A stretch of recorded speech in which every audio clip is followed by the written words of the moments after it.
Cordial saludo, mi nombre es Mauricio Silva. Hoy estaremos viendo cómo optimizar el uso de los reguladores. Bienvenidos. ¿Cómo optimizar el uso de los productos?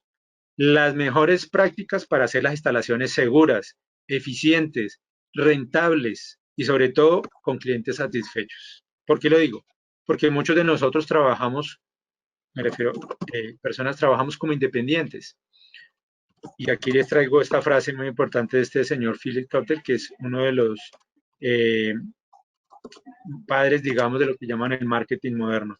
Él nos dice, la mejor publicidad es la que nos hacen los clientes satisfechos. Y lo hago porque lo que vamos a ver ahora es las mejores prácticas para nosotros poder lograr esto. Entonces, primero vamos a entender un poco el funcionamiento de los reguladores. ¿Cuál es el valor, la importancia de colocar productos certificados con sello de calidad o con declaración de conformidad? ¿Sí?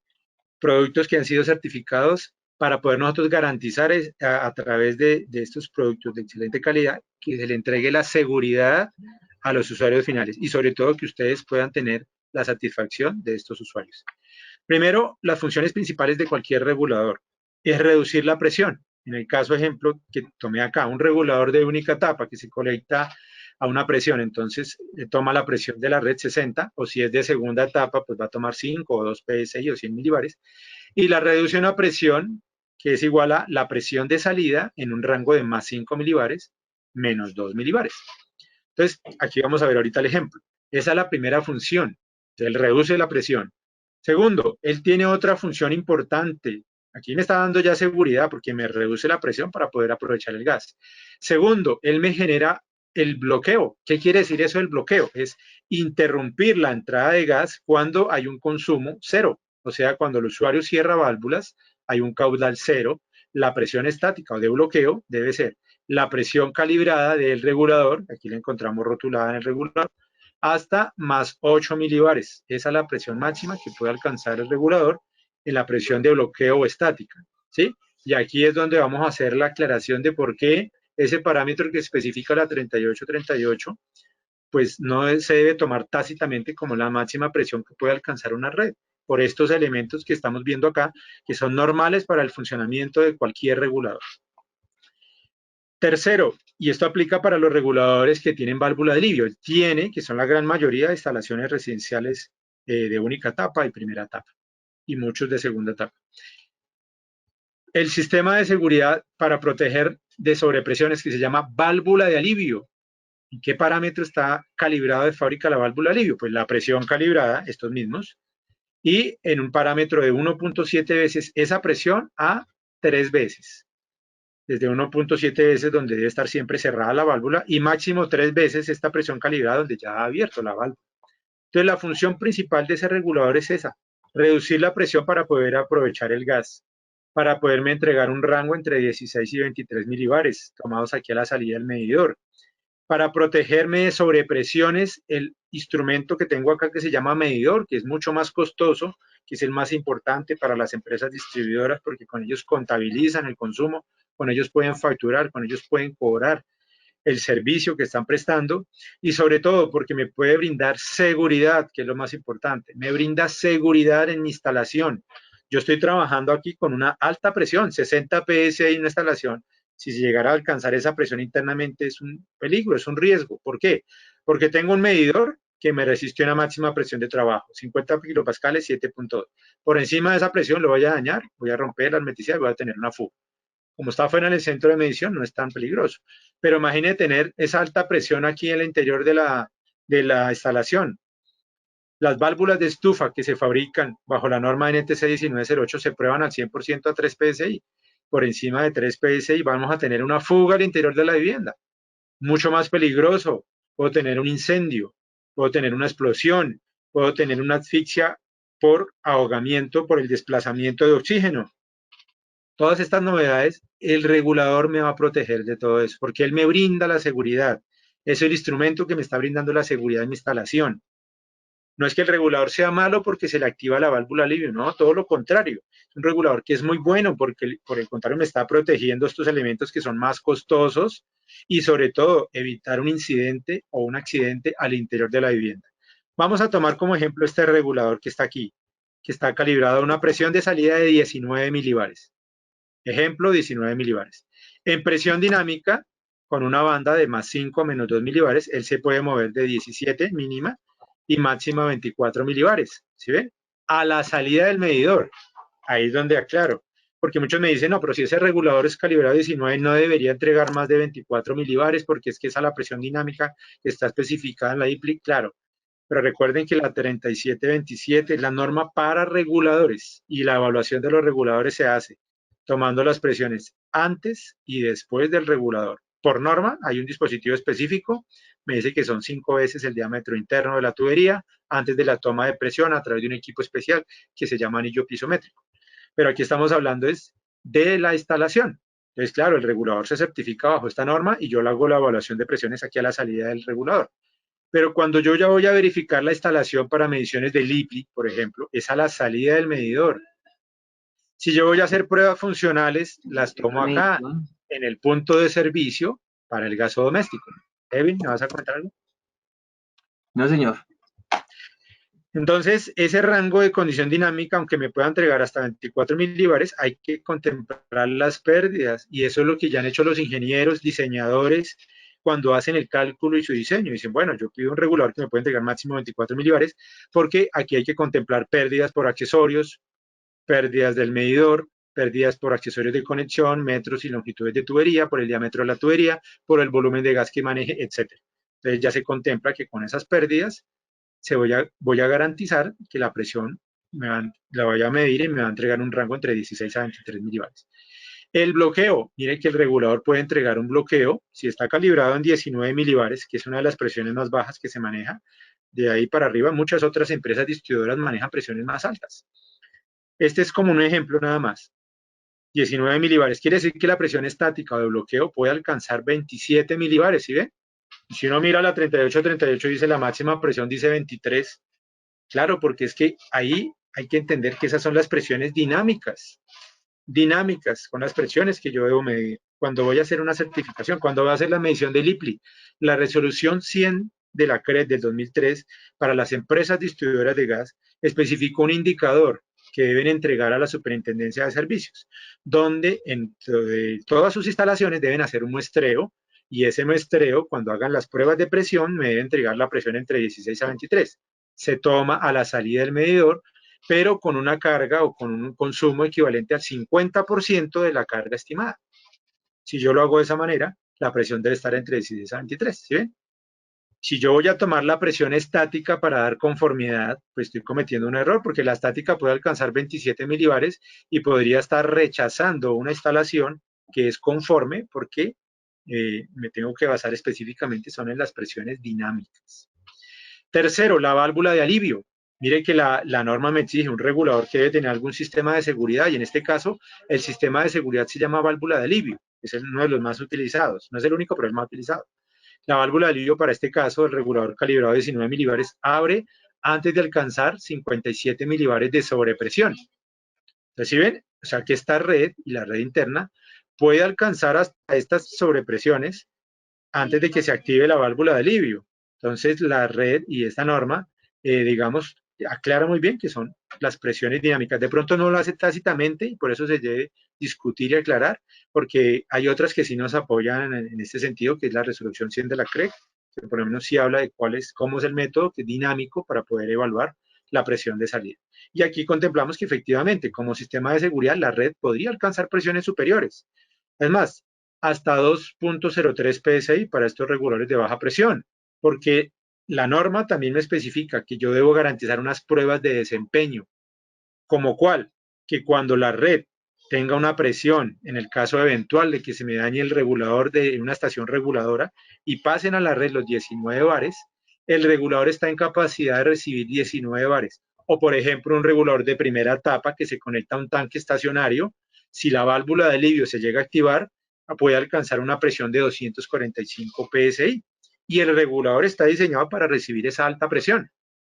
Puede que se le active su válvula de alivio, no importa, pero él está diseñado para recibir esa alta presión. Y la norma lo que me dice, si es un regulador de baja presión, no debe permitir presiones mayores a 2,03 psi. Entonces quiere decir que las redes pueden alcanzar esa presión si alguno de esos sistemas se activan. ¿Y es muy común? Claro que sí. La válvula de alivio es una de las principales causas por las cuales se generan llamados de emergencia y por las cuales se tiene que generar cambio del regulador. ¿Y a qué se deben las principales activaciones de la válvula? Ya lo vamos a ver y cómo lo podemos evitar. Aquí vemos un regulador. Voy a explicar la parte más importante del regulador. Se encuentra en condiciones dinámicas porque el sello émbolo y el orificio, que son estas dos piezas, están separadas. Aquí se permite el paso de flujo. Este regulador que vemos acá es un regulador R4, pero aplica específicamente para el R203, R6, R7, R10, R50. Todos estos reguladores funcionan de la misma manera. Hay un orificio restrictor que genera una caída de presión y la separación del sello émbolo al labio me genera una restricción de flujo que permite que aumente o disminuya la presión en la recámara interna y aguas abajo. Aquí en este momento, como vemos la fotografía o la imagen, el regulador está permitiendo el paso de flujo. Entonces, aquí vamos a imaginar, tenemos 60 psi a la entrada y ya tenemos una caída de presión. Puede ser 19 milibares o 24 porque está dentro del rango. Listo, esa baja presión aplicada al área del diafragma me va a generar una fuerza por este principio físico. Presión es igual a fuerza sobre área. La fuerza es la presión aplicada en esta área. Esta baja presión de 19 milibares aplicada en el área del diafragma me va a generar una fuerza que debe vencer la carga o la constante que tiene un resorte de calibración. Él me genera una fuerza. Esta fuerza o esa constante se ha alterado en la medida en que yo he calibrado el regulador desde fábrica, aumentando o disminuyendo su carga para que me entregue la presión adecuada a un caudal específico, que es lo que llamamos el punto de ajuste del regulador. Eso ya lo realizó en fábrica. Y el regulador aquí me está entregando una presión y un flujo determinado. Yo estoy utilizando mi gasodoméstico. Pasa por el medidor y llegó al gasodoméstico. Ahora, cuando yo dejo de utilizar mis gasodomésticos, sea el calentador de paso o la estufa, y empiezo a cerrar las válvulas de mi gasodoméstico, la presión va a empezar a aumentar. A consumo mínimo, la presión aumenta. Y cuando ya tengo flujo cero, caudal cero, las válvulas totalmente cerradas, el regulador va a aumentar hasta la máxima presión de bloqueo o estática, ¿sí? No siempre alcanza la máxima. Aquí lo vemos, ¿sí ven? Cómo se mueve. El diafragma se desplazó hacia la parte superior y el aire que estaba en la recámara superior sale a través del venteo. ¿Sí ven? Para eso es el venteo, para que el aire salga y entre cuando el regulador se encuentra en funcionamiento. Y aquí repito el movimiento. Miren cómo el diafragma se mueve y el aire que está en la recámara superior debe salir a través del venteo. Es el aire el que sale. ¿Sí ven? Ahí se ve el movimiento. El diafragma sale, el émbolo se desplaza hacia adelante, quedando en una posición de bloqueo. Entonces, lo que llamamos bloqueo o presión estática, ¿sí?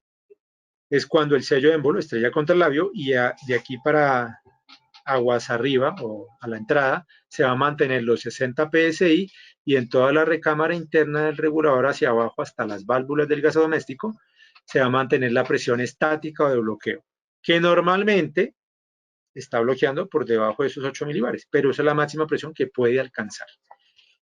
Entonces, así es como funciona el regulador. Esto que acabamos de ver es un ciclo del regulador, ¿sí? Es lo que me determina la vida útil del producto, siempre y cuando yo tenga una higiene muy buena en las redes, limpia de impurezas, óxidos, polvo, tierra, arena, todas estas impurezas que encontramos nosotros en la red y en el proceso de instalación. Entonces, para poder garantizar el producto y evitar que se nos active la válvula de alivio, ¿cómo se activa la válvula de alivio?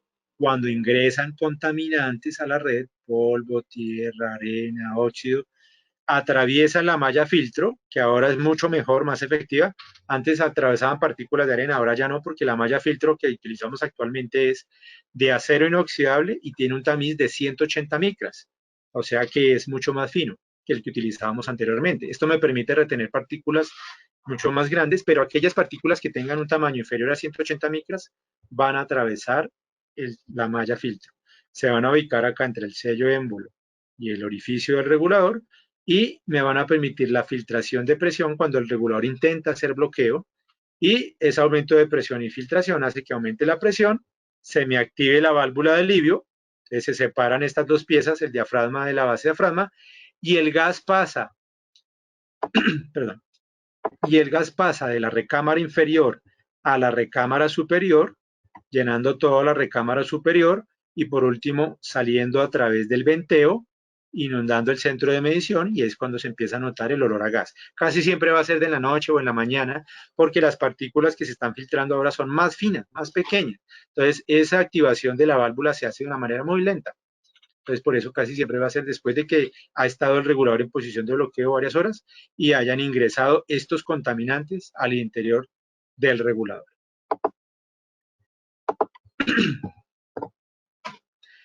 Por eso nosotros podemos determinar la vida útil, que es diferente a la garantía. ¿Qué es garantía?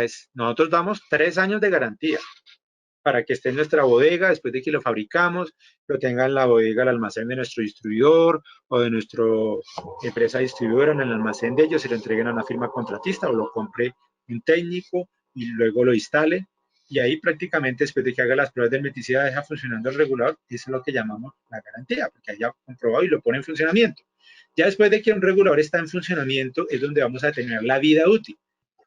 El tema del almacenamiento del producto. Es muy importante el almacenamiento del producto en perfectas condiciones. ¿Debido a qué? Debido a que nosotros podemos encontrar deficiencias al momento del traslado del producto hasta las instalaciones de los reguladores. Ahorita estaba viendo la información en el chat donde nos informaban cuáles son las características apropiadas para el almacenamiento y para el traslado de los reguladores. Nosotros Uncar aseguramos el traslado de nuestros productos por medio de cajas, las cuales vienen ya distribuidos de una forma organizada para evitar el rozamiento de los reguladores al momento del traslado. Entonces, es muy importante que ustedes puedan tener eso al momento del almacenamiento y distribución. Nosotros entregamos los reguladores en unos empaques individuales, en el caso de los reguladores, en empaques individuales en bolsas, para que se protejan de impurezas, daños y demás. Les estaba comentando, entonces las recomendaciones para el almacenamiento: hay que evitar, aunque se tengan los reguladores, evitar que siempre estén fuera del empaque para evitar que se contaminen. Aquí en las diapositivas traemos algunos ejemplos de situaciones en las cuales hemos encontrado en los almacenes que los reguladores se encuentran por fuera de la caja, fuera del empaque que lo protege, o cuando lo están utilizando de manera inadecuada, combinando producto conforme con producto no conforme. Entonces hay que evitar estas prácticas de almacenamiento inadecuado. También cuando lo transportamos al sitio de trabajo. El regulador, cuando lo llevamos al punto de trabajo, si nos lo llevamos de una manera adecuada, aquí vemos, por ejemplo, cómo utilizan este medidor, no está dentro de la caja, en una posición inadecuada. Mientras lo lleva al punto de trabajo, puede desenganchar los piñones que se pueden desencajar de su posición y afectar el funcionamiento del equipo. Los instrumentos de transporte, como muchas veces utilizamos la moto o el camión, donde revolvemos a veces tramos de tubería que se van a contaminar, siempre debemos garantizar mantener los protectores, la bolsa para protegerlo de los contaminantes y, importantísimo, realizar la purga. Entonces, nosotros que estamos cubiertos por el Reglamento Técnico de Instalaciones, en este caso la resolución 90-902, que adhiere la NTC 2505 en el numeral 7, la puesta en servicio, en literal A dice: una vez verificadas las condiciones de hermeticidad, se debe. Hago la aclaración, porque todos los debes de una norma son requisitos, y en este caso un requisito que no se cumpla es una no conformidad. Se debe realizar una purga correspondiente para luego proceder a la instalación de equipos de medición y regulación. Quiere decir, antes de yo instalar el medidor y el regulador, debo realizar la purga. Las normas están especificadas en riesgos, en cómo mitigar los riesgos. Entonces, ¿acá hay un riesgo? Claro que sí, siempre hay un riesgo de que las redes matrices, los anillos de distribución, la línea individual y el montaje del elevador puedan generar que el ingreso de contaminantes a la red. Por eso la importancia de realizar la purga. Siempre que realizamos una purga, se debe hacer de una manera adecuada. Primero, garantizar mínimo 3 segundos la apertura máxima de la válvula de servicio. Aquí vemos un ejemplo de una práctica con todos los elementos de seguridad, tapaoídos, monogafas, porque cuando realizamos una purga, estos contaminantes pueden salir disparados. Puede que en muchas instalaciones tengan lo que llamamos una válvula de corte por exceso de flujo. Y a veces el miedo de que se active la válvula impide que se abra la válvula de servicio y no realizan una purga efectiva. Se debe abrir la válvula totalmente, lentamente, hasta lograr la activación de la válvula de corte. De esta manera verificamos que la válvula de corte se active. Una vez se active y realicemos la purga de manera efectiva, cerramos nuevamente la válvula porque esta válvula tiene reapertura automática. Él tiene un pequeño orificio de aforo que estabiliza la presión del anillo a la línea individual y cuando la presión se estabiliza se rearma automáticamente. Aquí tomamos un ejemplo de diferentes prácticas colocando un paño blanco para identificar que efectivamente las redes contienen contaminantes de los procesos de instalación. Aquí lo vemos, óxido, partículas de polvo, tierra, arena, que si no se realiza la práctica van a parar al regulador y me van a activar la válvula de alivio. Y aquí vemos los casos típicos de diferentes émbolos, o sea, de esta piecita, como las partículas de mugre activaron la válvula de alivio en cada uno de estos elementos. Aquí vemos óxido, partículas más finas. Aquí vemos el sello de émbolo, cómo se entalla y cómo ahí se identifica el ingreso de contaminantes que van a generar activación de la válvula de alivio, o sea, que la base diafragma y el diafragma se separen y que el gas pase de la recámara inferior a la superior. ¿Cuándo lo realiza? Cuando esta sobrepresión alcanza el parámetro de la válvula de alivio, o sea, antes de que alcance 3 veces la presión calibrada del regulador, la válvula de alivio se va a activar. Otro elemento muy importante, y esto es una práctica que comúnmente muchos técnicos realizan y que nosotros debemos propender porque no se realice, y es que podamos evitar la aplicación del sellador en el regulador. Es una práctica que todavía comúnmente se realiza. Aplicarle sellador al regulador es una mala práctica porque, como lo vamos a ver acá, en un regulador R10, en un regulador R203, en un regulador R4, en un regulador R6, R7, etcétera, cuando le aplicaron sellador a una conexión hembra y luego colocaron el niple de conexión, el exceso de pegante se desplazó al interior del regulador, tomando un tiempo en llegar desde la conexión de salida hasta la parte delantera donde está el émbolo con la base, impregnándolo de pegante y generando que el sello de émbolo se pegue a la base. Y esto genera que el émbolo al pegarse me active la válvula de alivio cuando yo voy a habilitar o ya a gasificar esa instalación. Todos estos reguladores también eran reguladores nuevos, pero por una mala práctica el regulador ya se le activó la válvula de alivio y tocó cambiar esos reguladores. La forma correcta de aplicar el sellador es siempre en la conexión macho. Nunca se debe aplicar en la conexión hembra. El sellador se aplica igual a como nosotros aplicamos la cinta teflón.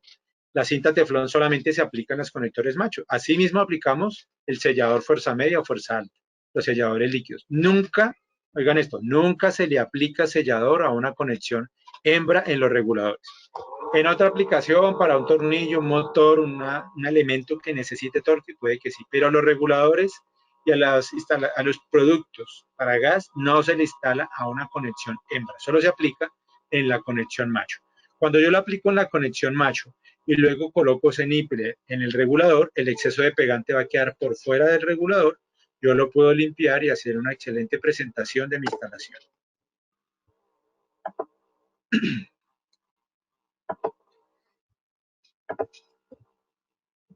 El exceso de torque puede también afectar los reguladores. Nosotros garantizamos el torque de acuerdo a la conexión, el diámetro de conexión, pero por un exceso de torque podemos fisurar o romper el regulador o romper la válvula de conexión. ¿Por qué sucede eso? Porque a veces los niples o accesorios que colocamos a la salida de los reguladores queremos que queden ubicados en una dirección específica y el conector codo-calle como la conexión hembra de los reguladores, ambos tienen una rosca NPT, ambos tienen una tolerancia de más o menos un hilo, no me va a garantizar de que cuando yo hago el ajuste de este conector quede en la posición deseada. Muchas veces queda en una posición que yo no quiero y aumento el esfuerzo de torque hasta que lo llevo a una posición deseada, como aquí, a la derecha, en la parte de atrás, y muchas veces excedemos en la aplicación de torque hasta que rompemos el regulador. Cuando utilizamos mal las herramientas, una utilización inadecuada, aquí vemos en un trabajo de campo cómo el técnico, por una mala práctica, mal uso de las herramientas, dañó el regulador, fisura el regulador, lo rompe, porque el principio de una llave de tubo que se utiliza es para los tubos que no tienen caras planas, es unos dientes en acero que se entallan, aquí lo vemos. Los dientes de acero se entierran en una tubería que también es de acero, pero cuando hacemos eso en el regulador que es de aluminio, pues se va a entallar, lo va a fisurar, lo va a romper o lo va a dañar. Y cuando un regulador no llega en estas condiciones o cuando vamos a revisar una instalación y ya está en estas condiciones, nos damos cuenta que el técnico no tiene unas buenas prácticas de instalación, que es necesario que vaya a una capacitación para que aprenda a manejar muy bien sus herramientas. O cuando encontramos esto, entonces en el proceso de instalación, por ejemplo aquí, está contaminando la conexión de entrada al regulador. Mira, aquí está pintando la instalación aguas abajo y colocó el regulador directamente aquí en los contaminantes, en el mugre, en el suelo. Y acá está afectando también la rosca, porque esta es una rosca de aluminio que debemos proteger. Entonces debe tener sus protectores de rosca. Así haya realizado una purga efectiva, aquí ya contaminó el regulador y después lo va a colocar en la instalación. Posiblemente pueda tener esos ingresos de contaminantes dentro del regulador y afectando el funcionamiento.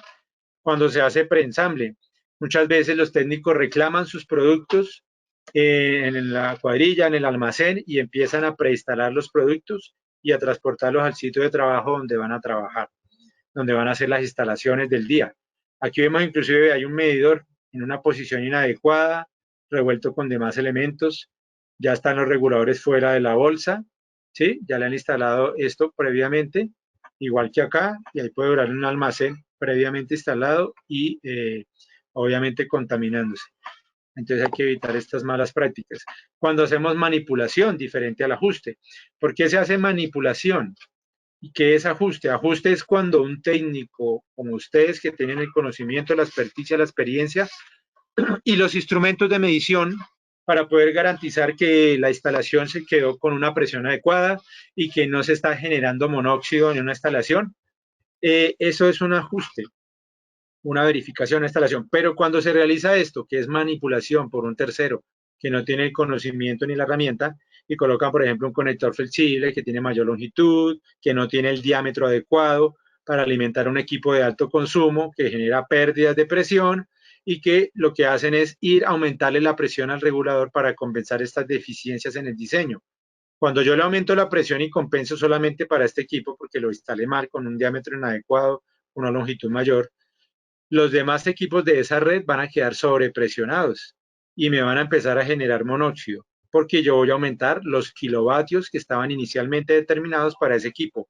Puede que esa instalación vaya a quedar confinada, se empiece a generar monóxido y esté exponiendo a estos usuarios a un veneno que se llama el monóxido, que es muy peligroso porque no tiene odorizante.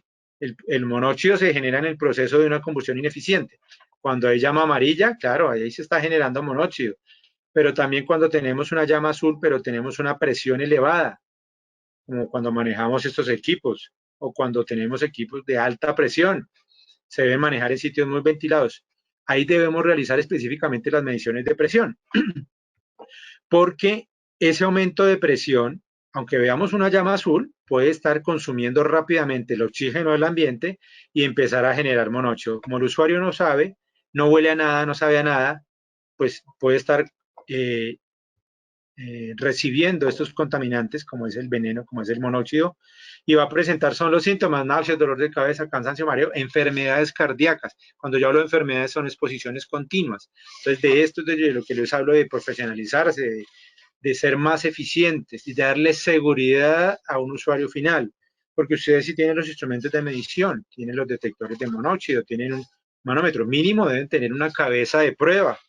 Espero que todos la tengan, que son instrumentos básicos para verificar las presiones de una instalación, porque cuando nosotros exponemos a un usuario a que respire monóxido, va a pasar a los pulmones, al torrente sanguíneo, ¿sí? Y el monóxido tiene una afinidad mayor con el glóbulo rojo, impide que el oxígeno pueda ser transportado hasta las células, como si sucede en un proceso normal de respiración, donde el oxígeno entra a la sangre, a los pulmones, los glóbulos rojos lo entregan a las células y las células entregan el dióxido de carbono. Ese es el proceso normal. Pero cuando respiramos monóxido, este proceso se genera un envenenamiento en cada una de las células. Entonces hay que tener cuidado cuando hacemos esa manipulación y hacemos combustión a una presión elevada. Por eso todos nuestros reguladores ofrecemos una garantía de 3 años. Para eso se verifica la trazabilidad del producto. Antes de agosto de 2018 marcábamos año y semana. A partir de ese mes, de agosto del 2018, estamos marcando mes y año. Se marcaba anteriormente en bajo relieve, pero ahora ustedes ya encuentran que ahora nosotros estamos haciendo una marcación láser de la trazabilidad. Entonces, igual que también pueden encontrar ahora la identificación del regulador en una marcación láser. Entonces, les permite poder aplicar a la garantía, 3 años de garantía. Por eso damos las recomendaciones de seguir los instructivos de instalación que vienen asociados a cada uno de los productos, ya sea que venga en una caja o que venga en una bolsa o dentro de una caja máster. Primero, mantenerlo siempre dentro del empaque, sea caja o la bolsa, con los protectores para evitar que se dañen las conexiones y evitar que ingresen los contaminantes. Él también ayuda cuando nosotros lo hemos sacado de la bolsa, a evitar que ingresen contaminantes. Realizar una purga efectiva, mínimo 3 segundos. Utilizar el sellador de manera adecuada, nunca en el regulador, solamente en los conectores macho. Las llaves, utilizarlas adecuadamente. La llave de tubo nunca se conecta para el regulador. La llave de tubo solo es para los tubos. Los reguladores vienen con caras planas, es para poder aplicar una llave de boca fija o expansiva, que tiene caras planas. Cuando vamos a gasificar, hacerlo siempre suavemente. Y esto recuérdenlo porque aplica para cualquier regulador, sea el de primera tapa, el de única tapa, un regulador asociado, un regulador con cualquier sistema de seguridad. Siempre la norma especifica, debo hacer apertura a una velocidad constante, o sea, lentamente, para garantizar que no se genere ese golpe de ariete o una entrada repentina de presión en el regulador que me puede generar una activación de la válvula de alivio o de algún otro elemento de seguridad. Ahora, no se debe colocar el detector directamente en el venteo, porque si en el momento de la gasificación inicial yo he generado la apertura de la válvula, aunque puede que ella después reasiente, cierra nuevamente, la recámara superior puede estar contaminada. Y si yo coloco el detector directamente en el venteo, me puede mandar una señal errónea. Entonces yo puedo verificar con el agua jabón si efectivamente es una fuga continua y ya puedo determinar que efectivamente sí es una activación de la válvula de alivio y en ese momento sí procedo a cambiar el regulador, porque muchas veces se cambian los reguladores cuando no hay motivo para el cual cambiarlo. Llegan a nuestro proceso de evaluación, de diagnóstico y encontramos que el regulador no tiene una novedad, está cumpliendo todos los parámetros, entonces nos toca devolverlo y ya es un regulador que posiblemente ha generado un gasto, una molestia en un usuario y unos tiempos de intervención. Bueno amigos, espero que les haya gustado este video. No olvides suscribirte, colocar tus comentarios y activar la campanita para que te avisemos de nuevos videos. Chao.